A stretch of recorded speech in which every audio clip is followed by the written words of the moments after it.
Previously, the human beings, we thought that the earth on which we live, it is flat.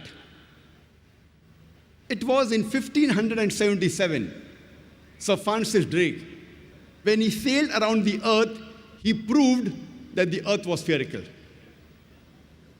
Quran mentions in Surah Luqman, chapter number 31, verse number 29, it is Allah subhanahu wa ta'ala who merges the night into day and merges the day into night.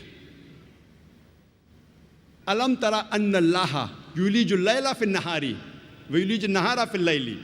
It is Allah subhanahu wa ta'ala who merges the night into the day and merges the day into the night. Merging is a gradual and slow process. The night slowly and gradually merges into the day, and the day slowly and gradually merges into the night. If the earth was flat, there would have been a sudden change. It would have been a gradual process of night merging into the day and day merging into the night.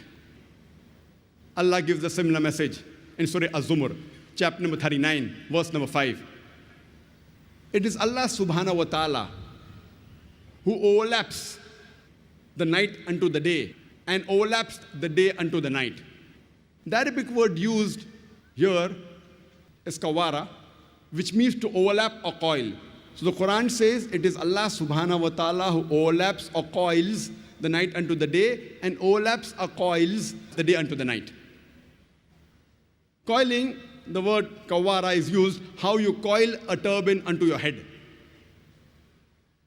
So this overlapping and coiling of the night unto the day and the day unto the night is only possible if the shape of the earth was spherical. If it was flat, it was not possible. And Allah further says in Surah Naziat, chapter number 79, verse number 30, we have made the earth as an expanse, and we have made the earth X-shaped. Wal arda ba'da zalika dahaha.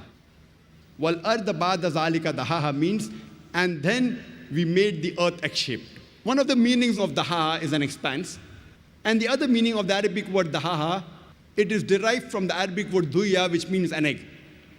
And we know today that the earth on which we live is not completely round like a ball. It is geospherical in shape. It is flattened from the pole and it is bulging from the center.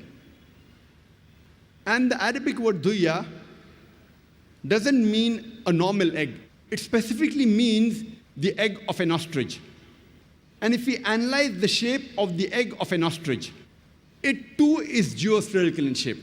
Imagine, the glorious Quran mentions 1400 years ago that the shape of the earth is geospherical. It does not say spherical only, it specifically mentions like the egg of an ostrich.